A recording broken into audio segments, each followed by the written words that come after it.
Once your panel is dry, scrape off all the glue and take it out of the clamps and bring it straight to the planer.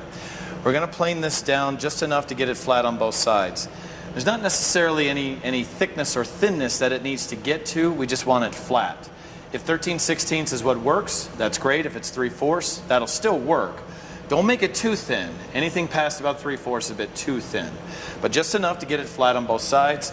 So we'll start back to where we are. It's a glued up board, so I need to take that extra turn. Make sure that the vent is open.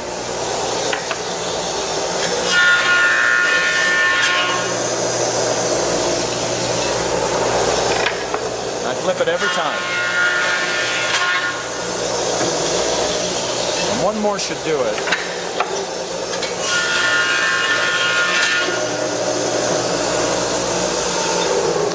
Normally 3 or 4 passes should be plenty on this piece. We're going to run it through the wide belt sander now, again once on each side. Again, I take my pencil, mark it so that when that's gone I know it's sanded right. I've already set it.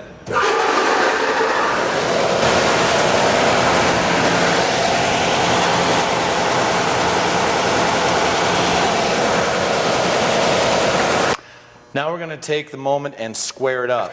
Now when we cut it, I know that these 2 edges are good because I cut them on the table saw. If you do have a rough edge for whatever reason, you can go ahead and joint that edge and then put that good edge against the back of the sled. So that is your good edge, and then trim off an end. Again, so I know that I have a perfect 90-degree angle.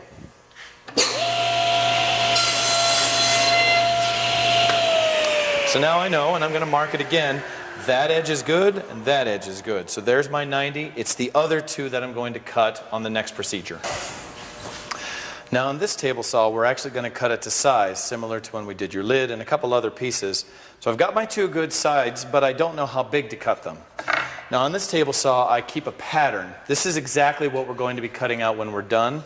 But when you flip it over, I've got the dimensions. 9 5/8 wide, 8 1/4 long. So I kind of keep that here so you can match it to what you need. So it doesn't matter which one you cut first. I usually do the long one first, but it doesn't make a difference. 9 5/8, it's a rip cut. It's a width measurement, but I have to rip it to get a width. So 9 5/8 right there, and then rip. There's my line. That goes against the fence because I know that's good.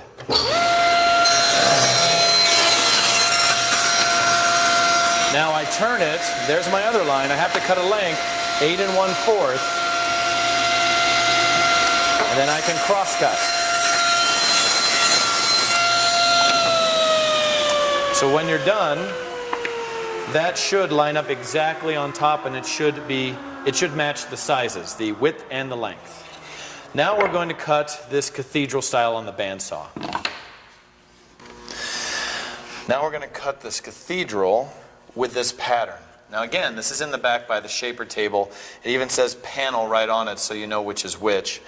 But it also says measure down 1 3/4. Now the reason that's there is this has to come right across the top edge because the length is correct, so the arc here needs to cut right across the top. But I can have it twisted. It could be a little too far this way or this way.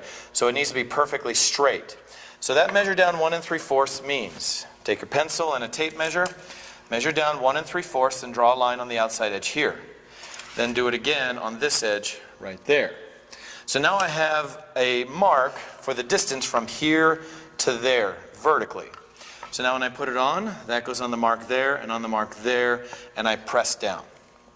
And those screws dig in a little bit. Now that that's in the right place, I can mark it with my pencil, nice and dark. And now again, I can cut on the bandsaw. But remember, stay off the line. Just like always, stay away from the line. I have a shaper that will cut this out perfect.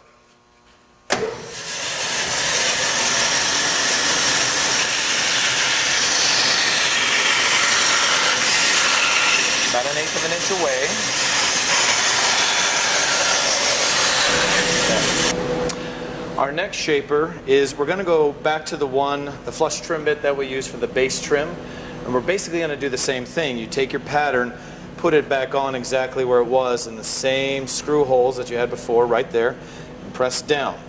Okay, so it kind of holds it in place. open up the gates, and then you're going to go from your right to your left. Now again, you need to be careful. This is spinning this direction, and when I hit the end, this vertical grain is going to want to break off. I have seen on hardwoods like oak or maple, the whole edge of your board shatter off, just snap right off, and then you got to start over. So go very slowly out the end. I would much rather have a burn here than a broken board. So hold it down tight, go slowly. Right here, that stops, and now I cut. Real slow. There we go. So now I have a really nice edge. Now, if you did this and there's a flat area right here, for some reason your pattern was too high, all you have to do, we have to get this round, or else when I do the next step, you'll have this weird flat spot. So if that happens and you're done and you don't like it, take your pattern, cheat it down about 1/8 of an inch, and run it again, or even flip it over so you're not in the same holes. But whatever happens, you've got to have a nice even round all the way around, across the top, no flat areas. Now we come to the last shaper that we're going to need for this door. This is cutter number 3 for the panel. Now this is one of the very few that I have to cut for you. The bit in there is about that big around, and it can do a lot of damage. So removing a lot of lumber, a lot of wood, and it needs to be cut right on the first try. So give me your piece that you've just cut and tell me which is your best face. Now I've got a knot there and 2 little holes there. This will cut these out. However, I still like this side, so I will take care of it from here, but this is what I'm going to be doing and what it will look like when you're done.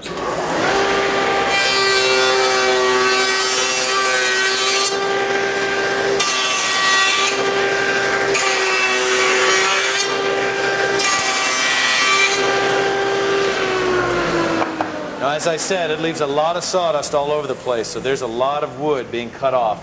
But when you're done, you have this scoop cut all the way around, this decorative scoop cut. And even on the back, it cut a little bit so that it'll fit into your panel. It's the right thickness to fit into your door. So let's glue up the whole door and put your frame in there and make it look good. The first thing we do before we glue the door together is dry fit it. Put it together without any glue.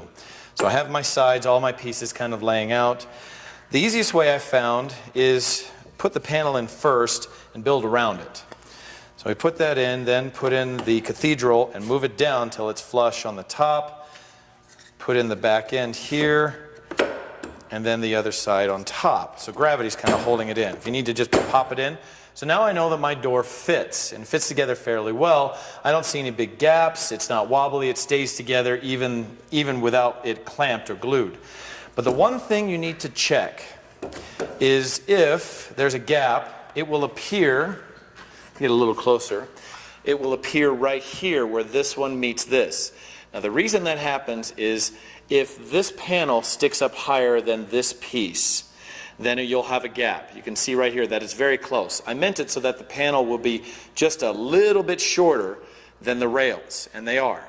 If this sticks out a little bit too high, you'll end up with a gap, and all we have to do is just trim off the edge of the panel and put it back together. But to glue it, we need to glue on the 3 sides of this pin right here. Now I'm going to get a close-up as I glue. I'm going to put glue on the back, glue on the top, and glue on the inside of this pin only, and then we'll clamp it up. So when I'm ready to glue, a little bit here on the back, some on the top of the pin, and a little on the inside, and then repeat here. Back, top, and some on the inside.